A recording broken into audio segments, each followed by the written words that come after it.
sa Payong Kapatid. Mga kuya, parang naninibago ko sa ating mga city courage shoot, ha? Oo nga, No pabago-bago. cutting, ganun lang. Oo. Hindi, mga kuya, ano po kasi, di ba po last time pinag-usapan natin na parang yung suffering, yung realidad ng Diyos. Pero ito mga kuya, meron po sana ulit akong i-follow up question patungkol po sa realidad ng Diyos.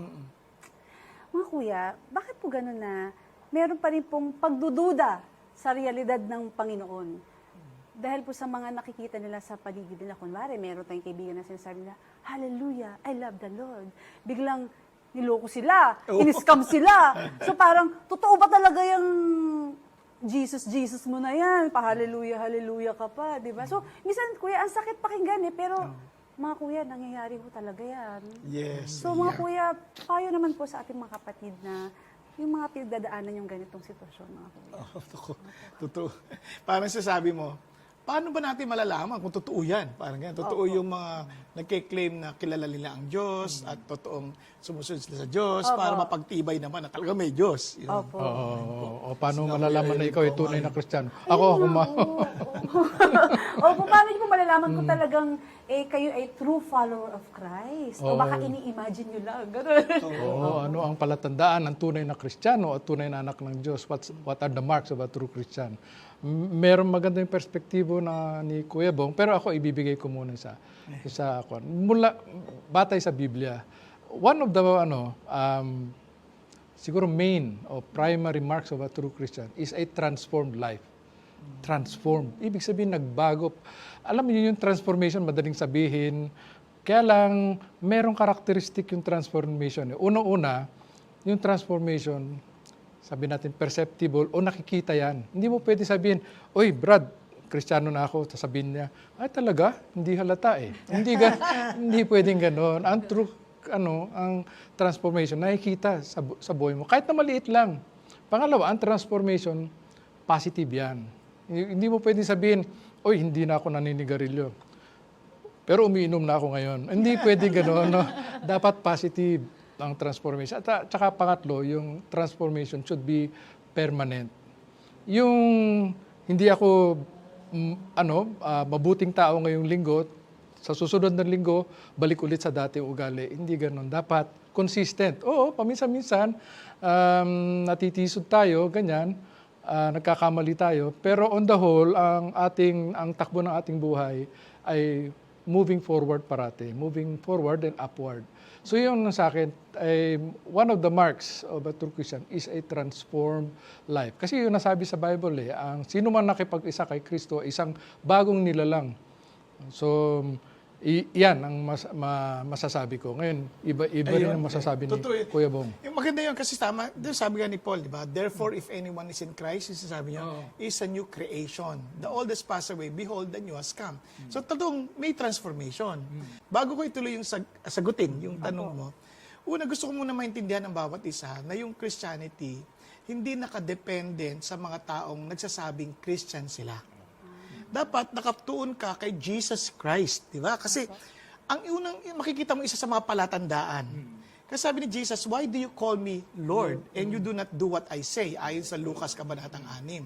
So doon pa lang, una-una, si Jesus yung Panginoon mo talaga, di ba? Kasi yun ang palatandaan na talagang tagasunod ka ni Jesus.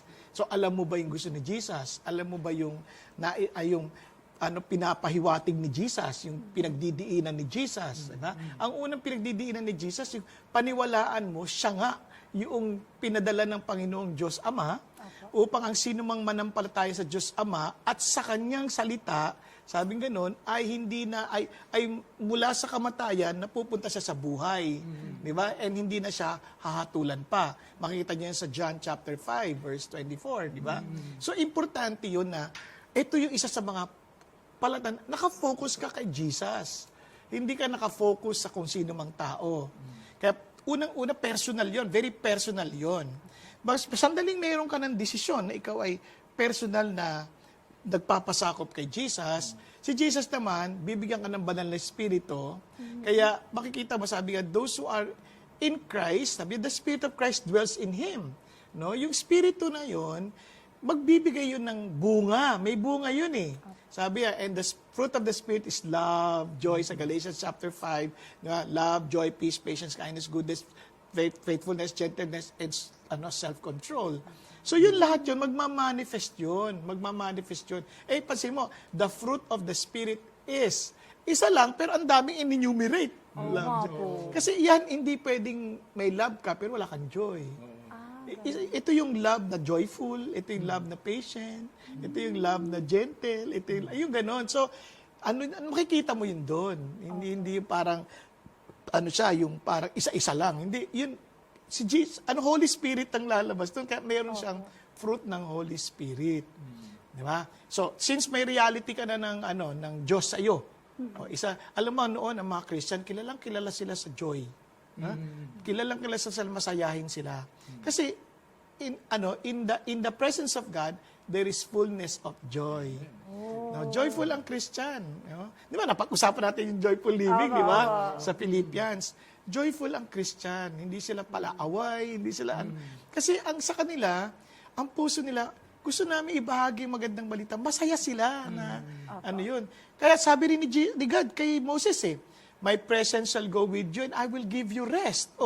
Doon pa lang, joyful ka na may pahinga ka hindi hindi ka parang aburrido. Yan. Kaya naalala ko yung kwento ni Martin Luther di ba? Pag uwi niya,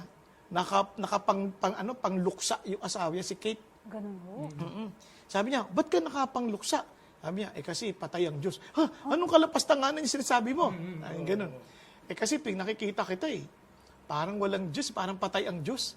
Kasi aburido ka lagi, hindi ka masaya, parang stress na stress ka. Parang napaisip din si Martin Luther. Bakit nga ba? So, doon maintindihan na isa sa palatandaan talaga masayahin ang mga Christians. Hindi ko sinasabing tawa ng tawa, no? Nasasabi ko lang, yung may kapanatagan ka sa puso. Ayun, At meron kang peace na alam mo, na kahit anong nangyayari, yung alam mo, God is still in control. At hawak ka ng Panginoong Diyos, di ba? Yun ang isa sa mga palatandaan. Marami pa actually. Hindi ko pwede bigay. Pero mamaya siguro maaring i-share ko iba pa. Pero yun ang isa sa mga transformation na mararanasan mo. Yun yung mga transformation na mararanasan mo na kapag sa Panginoon ka. Di ba? Kasi maraming, kala mo, sumusunod, pero ang hahaba ng mukha, laging galit para mapag-husga sa kapwa. Sabi niya, yung mga, banal na aso, banal na kabayo, mga ganyan. So, hindi ka masaya nun kasi parang you are still feeling superior in terms of your quote-unquote righteousness. Kaya nga, nalala mo yung kwento ni Jesus na merong Pharisee, di ba? Sabi niya, nagpe-pray, buti na lang hindi ako katulad ng makasalanan itong tax collector, tinturing tax collector. Ay nag-aayuno ako ng 2 beses sa linggo, nagbibigay ako ng ikapo, yung ganun, yun sabi niya pero sabi yung tax collector, binubugbog pa yung puso Sabi niya, talagang ako po ay makasalanan. Talaga inaamin niya makasalanan siya. Ano sabi ni Jesus? Yan ang ginastify ng Diyos. Pero, may tanong po ko. Kasi po, di ba, Pharisee versus tax collector. Kumbaga sa realidad po ng buhay, kung titingnan niyo po yung mukhang mas maraming nagawang something yung tax collector. Kasi yung Pharisee, syempre, kumbaga lahat na lang ng siguro nung pwedeng mga diskarte sa buhay na hindi naman tama, baka nagawa. Pero yung Pharisee, lagi siyang nasa church, ganon. Pero sinasabi niyo po sinabi po sa Bible na mas tinanggap yung tax collector Tax po. collector. So bakit po hindi, paano po kung mas maraming nagawang kasalanan yung tax collector kaysa doon sa Pharisee? Mas tinanggap po yung tax collector? Kasi inamin niya ang kasalanan niya Sabi niya, binubugbog yung kanyang dibdib. Have mercy on me parati. Pero yung Pharisee, hindi siya nakatingin sa sarili niya Hindi niya tinitignan na makasalanan siya. Ang tinitignan na mas mabuti siya sa tax collector. Nakatingin siya sa iba. Hindi siya nakatingin sa kanyang pagkukulang o kasalanan. Kaya sabi ni Jesus, justified siya. Ibig sabihin, yung tax collector. So it's not about paramihan o pakuntian ng kasalanan? Hindi po yun ang issue? Hindi. Kasi lahat naman tayo makasalanan All have sinned and come short of God's glory, di ba? So ang issue ngayon, nakikita mo ba yung sarili mo in the light of God's holiness? Di ba? Kaya yung tax collector, nakikita niya in the light of tax collectors, ay yung Pharisee, in the light of tax collector's sin at sinfulness. Yung tax collector, nakita niya in the light of God's holiness. Di ba? Hindi naman ibig sabihin na kahit binubugbog mo sarili mo, automatic, justified ka sa Panginoon. Pero binubugbog mo sarili mo, pag makasalanan ako, tapos nakita mo, binubugbog niya rin yung sarili niya. Akala mo naman, karapat-dapat siya. Di ganun, di, mapaghusga ka pa rin, di ba? Kaya yung mga taong mapaghusga, yung mga taong nangliliit ng kapwa, parang ginadjudge na yung heart nila, hindi nila alam, hindi nila intindihan yung, in the light of God, sino ka? Di ba? In the light of what Jesus did, sino ka? Kaya lahat tayo, ang ating hope, si Jesus. Kasi siya yung namatay sa krus ng Kalbaryo para mapatawad tayo sa kasalanan natin eh. Kaya when we ask for forgiveness, when we repent, we are forgiven because of Jesus, not because we are, hindi yung act of asking, kundi because of Jesus na nagbayad ng ating kasalanan. So kahit na Old Testament, noon merong tinatawag na burnt offering, sin offering, na sabi sa Hebrews, yun na nagko-cover pansamantala nung kasalanan natin para maging katanggap-tanggap tayo sa Diyos. Opo. Ay, okay lang po kuya, may naisip lang po akong tanong tungkol po sa offering. Kasi po, di ba po, nagsaserve po kayo sa simbahan, di ba po sa church. Magsaserve po kayo sa church. Biglang nag-away kayo ng mag-asawa, di ba? Talagang, okay lang po ba mag-serve ako kahit hindi pa namin nare-resolve yung away? Mamaya na lang, mag-serve muna ako sa church, mamaya na kayo mag-uusap. Okay lang po ba yun, mga kuya? Yan, mas nakakalam kasi ako. Ako, sanay ako, may asawa ako eh. Hindi. Ako, balik lang din ako sa ano sinabi ni Jesus. Sige, Diba? sige. Ano sabi ni Jesus sa Matthew chapter 5? No? Matthew chapter 5. Pasensya na po kayo at random po kasi spontaneous ito magtanong si ano. Diba? Bukulit lang So, ako. sa Matthew chapter 5 verse 21, ito yung sinabi ni Jesus. Narinig ninyo that you have heard from the ancients were told, you shall not murder. Whoever commits murder shall be answerable to the court. But I say to you that everyone who is angry with his brother shall be answerable to the court. And whoever says to his brother, you good for nothing, shall be answerable to the Supreme Court. And whoever says, you fool, shall be guilty enough to go into the fiery hell. Na grabe, no? Parang ang idea nito, may distaste ka sa tao. Na parang itong tao na to, he doesn't deserve anything. Parang ganun. Sabi ng Lord, kapag ganun yung puso mo, murder din yan. Ganun ho? Oo. Kasi yung pumatay, ganun ho? Oo, murder din yan. Kaya sabi niya, you are good for nothing, so you do not deserve to exist. Di ba? Hindi yung, kasi idea ng do not murder is you value life. You value life. Now, ito na ngayon. Therefore, if you are presenting your offering at the altar, and there you remember that your brother has something against you, leave your offering there before the altar and go. And first be reconciled to your brother, and then come and present your offering. Sabi, come to good terms with your accuser quickly while you are with him on the way to court, so that your accuser will not hand you over to the judge, and the judge to the officer, and you will not be thrown into prison. So, dito pa lang, sabi ng Panginoon, bago mo i-offer sa Panginoon Diyos, isipin mo during that time, minsan yearly yan yearly practice na mag-o-offer sila. If you came, for example, from Galilee, going to Jerusalem, where you will offer you will bring your offerings. Ilang araw kayong nagbiyahe noon. Ang means of transportation, either sa donkey, or camel, or lakad. So it will take about 3 to 5 days of travel. Di bale lang, nagkaano kayo, dapat sama-sama kayo mag-anak. Pagdating mo sa Jerusalem, asan yung kapatid ko? Bigla na alala mo, naku, sumama sa loob niya. Dahil sa nasabi ko. Halimbawa lang yung nag-create lang, kinapakita ko sa possible scenario. Iiwan mo yung offering mo. Lalakad ka ulit. Ganun ho? Pabalik. Oo. Bakit nyo gagawin yun? Para, sabi ng Panginoon, makipag-reconcile ka. Hindi po tatanggapin yung offering nyo? O hindi. So, ibig sabihin, sa Panginoon Diyos, importante ang relationship mo sa tao. Kaya nga, love God with all of your heart, soul, and mind. Likewise, love your neighbor as you love yourself. Kasi kung ikaw ay, let's say, mahal ko ang Diyos, tapos galit ka sa kapwa mo na nakikita mo, di, sinungaling ka. Ay. Kasi, si God, di mo nakikita, hindi mo mamahal. Ay, mamahalin mo, tapos yung nakikita mo, hindi mo mahal. Di parang ang labo, di ba? Parang ang laking disconnect. Kaya alam mo, kitang-kita yan sa mga Pharisees. Kasi sabi lang, they love God. Nung si Jesus nagkatawang tao, galit na galit sila kay Jesus. Di sinungaling sila. Di ba? So, ganun din yan. Kaya yung mga punong-puno ng galit sa kapwa, maaaring hindi ka na lang sumasang-ayon sa kanya, okay lang yun. Pero, bakit ka kailangan magalit? May Diyos naman maghuhusga. Hindi naman ikaw. Totoo yan, totoo yun. Kasi nakatingin ka sa iba. Madaling gawin yun eh. Madaling mag-criticize, madaling batikusin ng ating kapwa. Pero hindi yun ang importante. Ang importante yung ano ang tingin natin sa ating sarili. Alam niyo yung pagdating dito kasi yung Marks of a True Christian, may sinasabi ang Biblia kung ano ang palatandaan ng isang tunay na Kristiyano. Ngayon, ang ginagawa natin, gumagawa tayo ng sarili nating standard kung ano yung Kristiyano o hindi. Kaya para sa atin, pag criticize tayo ng iba, para sa atin, parang mukhang magaling na tayo. Hindi naman yun.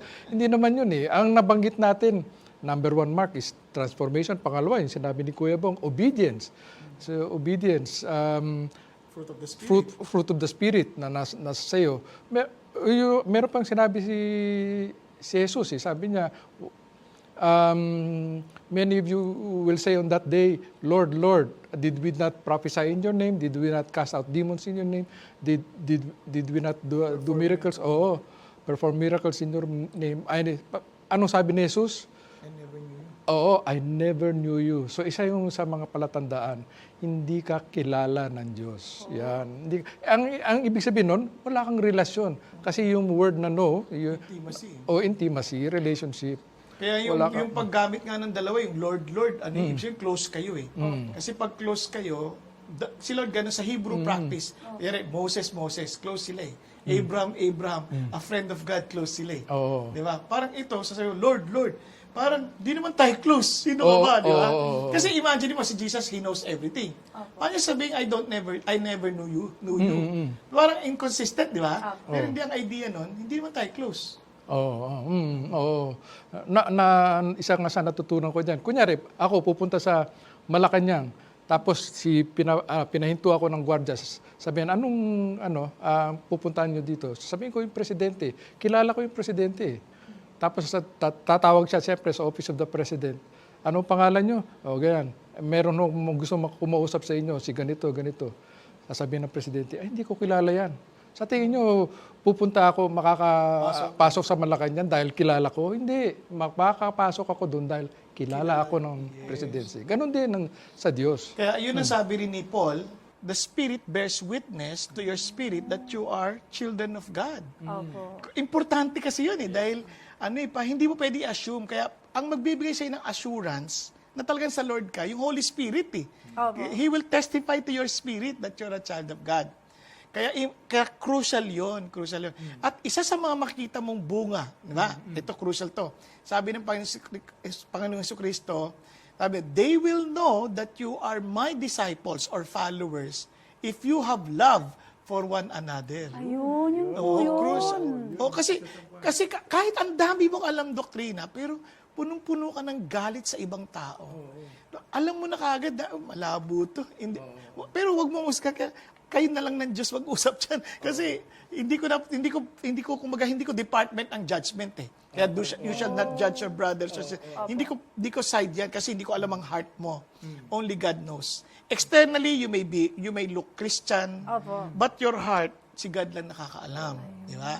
So, kaya ang utos sa atin ng Lord, love. Okay po. Ang judgment, kay God yun. Hindi sa atin yun. So po ang dapat natin gawin bilang mga followers of Christ, yun talaga yung love. Yun po talaga. Doon po makikita na talagang tayo tunay na follower ni Christ. Yung loving one another. Kasi hindi love because you love one another. You have love. You have love for one another. Meron kang pagmamahal para sa iba. Kasi ang love na yan is something you do not invent. It is something that God places in your heart. So nanggagaling po kay God yung ability nyo to love. Kasi God is love eh. If God is with you, you have love for one another. Di ba? Hindi mo parang, hindi yan idea na parang, I will love you because of Jesus. No, you will have love. If God is in you, you will have love for another. Kaya yun ang mark. Hindi mo yan iniimbento. Oo, at saka, sige, sige. Hindi, yung pagmamahal, sabihin natin, totoo yun sa lahat ng mga tao. Pero sabi, love all men. Do good to all men, especially to the household of faith. Yung mga iba na sinasabi nila Kristiyano sila, pero ang binabati ko sila, sinisiraan nila kapwa Kristiyano. Paano natin masasabi? Hindi natin huhusgahan sila. Kasi, pero pinupuna lang natin. Bakit ganon? Bakit ganon? Parang wala silang pagmamahal sa mga kapwa nila Kristiyano. Samantalang sinasabi sa Biblia, isa yun sa palatandaan ng tunay na Kristiyano. Ayun po pala. Thank you. Kaya kasi ang feeling mo, pag binatikos mo yung isa, parang feeling mo, masyado ka spiritual. Ibahin natin yung we have to differentiate between criticism and judgment. Si Jesus, binatikos niya, pero yung pagbatikos niya yun, hatol yun. Paghusga. Diyos siya eh. Tayo, wala tayong karapatan ng ganon. Mga kuya, di ba may kasabihin po na fake it until you make it? Pwede po ba na, kumbaga, magaling akong actor, talagang magkukunwari ako na naglalove talaga ako dun sa kapwa ko. Mapapanindigan ko ba yun, mga kuya? Talagang hindi ako mahuhuli na hindi talaga tunay yung pagmamahal na binibigay ko. Pwede kaya yung makalusot, mga kuya? Naalala ko tuloy yung yung Fidel. Yung kwento nung sa Fidel sa isang orchestra. Parang, di ba, tutugtog siya. Mayroong isa doon na peke, hindi siya nagtutugtog, kunwari lang. Ngayon, nung nagkaroon na ng bagong conductor, kasi siyempre, parang, politically, parang influenced. Nung may dumating ng bagong conductor, isa-isa na sila, tinitest kung talagang merong alam. Doon na lumabas na wala pala siyang alam. Yung po yung Fiddler on the Roof. Ayun, parang tinitest na. So, kaya parang pwede ka magkunwari all you want. Pero, at the end of the day, si God ang magja-judge sa'yo eh. Ayun. Maari mo pa nga maloko siguro tao na all throughout your life. Kasi tinan mo yung sinabi ni Kuya Erwin kanina. In the last days, many will call me Lord, Lord. Did we not prophesy in your name? Cast out demons in your name. They have performed miracles in your name. Kung sakali tayo nakakita nun, naka-witness, agad na sabi natin, sa Diyos yan, ang kapangyarihan, nagpapalaya sa demonyo. Kaya nga po eh. Hindi kaya ng sino man yan. Di ba? Pero, sabi ni Jesus, depart from me, I never knew you. Ay, ganyan. Biro mo, doon pa nagkabistuhan. Sa last days. hindi kita kilala. Pati nga siya, hindi niya alam. Pero mga kuya, nakakatakot po. Paano po kung talagang in my heart, sincere ako na alam ko pupunta ko sa heaven, tapos biglang, hindi pala. So mga kuya, Kaya, alam mo, pwede ka maging sincerely wrong. Oo nga. Kaya, balik ka sa truth. Sino ba ang truth? I am the way, the truth, and the life. Si Jesus yung truth. So go back to Jesus. Kilalanin mo talaga, ano ba to si Jesus? Di ba? Bakit ba siya namatay sa krus ng Kalbaryo? Ba't ba siya nagkatawang tao? Ano bang, nakuha mo? So yun yung makikita mo, eto pala yun. Yun. So, kaya iba nag-a-assume. Totoo naman na we are saved by faith, no? And it's really by the grace of God. Ngayon, yung iba naman, anong klaseng faith? ayun. Kasi yung faith na totoo, it affects you. Kaya si Jesus, sabi niya, I am the bread of life. Apo. When he addressed himself as the bread of life, dugtong sa kausapan doon, faith. Those who believe in me, di ba? No, they will eat my flesh and drink my blood. No, grabe, ano ba to? So, agad ang isip ng tao, technically, na like, ano yan, either communion yan, or ganyan, no? Pag inisip mo, ang usapan doon is faith in Jesus. So, yung totoong faith, it will affect you. Kasi pag yung tinapay, kinain mo, maapektuhan ka, it becomes one with you, yung kinain mo. Magiging isa na, kasi magiging part ng pagkatao mo na yun eh. Yung ininom mo, magiging part ng pagkatao mo yun. And for sure, it will affect you. Imposibleng hindi. Di ba? Pag kumain ka, nabubusog ka, lumalakas ka, so may epekto sa'yo. Yun ang sasabi. Kaya yung faith na yung kay Jesus, imposibleng hindi makita epekto sa'yo. Di ba? Sabi pa nga nila, kung anong kinakain mo, yun na ikaw eh. Di ba? Kaya yung minsan yung amoy mo, na epekto ng kinakain mo. So, yung lahat. yung kilos mo, na-apekto na kinakain mo. Oo. So, iyon din, si Jesus, it will affect you, imposible. Kaya, yun ang unang binakita ni Kuya Erwin, na transformative Yes. ang Christianity. Kasi nakipag-isa ka kay Jesus, it will affect you, imposibleng hindi, because He's the bread of life, di ba? So mga kuya, walang kawala. Talagang malalaman at malalaman din sa bandang huli. Kaya mga kuya, ito po, magkaalamanan na po. Hingan ko na po kayo ng words of encouragement. Ang bilis mo. Opo, oo nga po eh. Kasi ganun po talaga pa nag-e-enjoy talagang we have love for one another, di ba mga kapatid? So mga kuya, words of encouragement po para sa ating mga kapatid na yung iba na hindi pa sila sure kung talagang Kristiyano ba talaga ako. How can we encourage them po mga kuya? Ayan. Ayan. Okay. Unang-una sa lahat, itanong mo sa sarili mo, ikaw ang magtanong. At saka ang tanongin mo, yung sarili mo, tunay nga ba akong anak ng Diyos?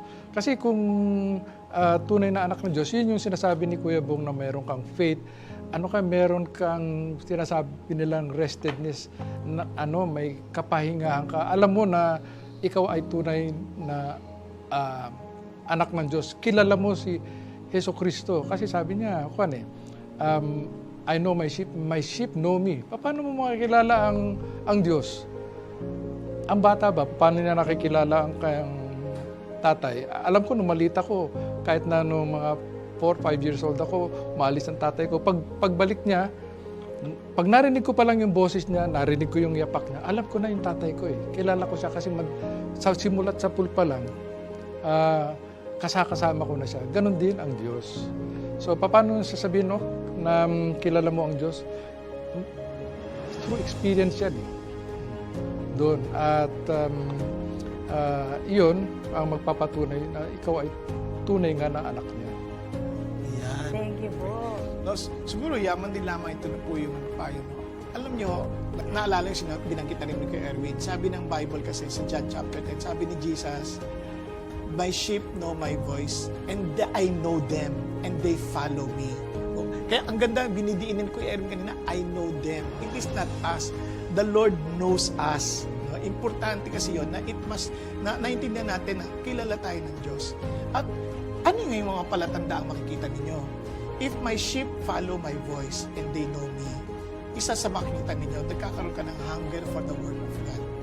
Kasi maging ang Holy Spirit, yan ay sword of the Spirit, di ba?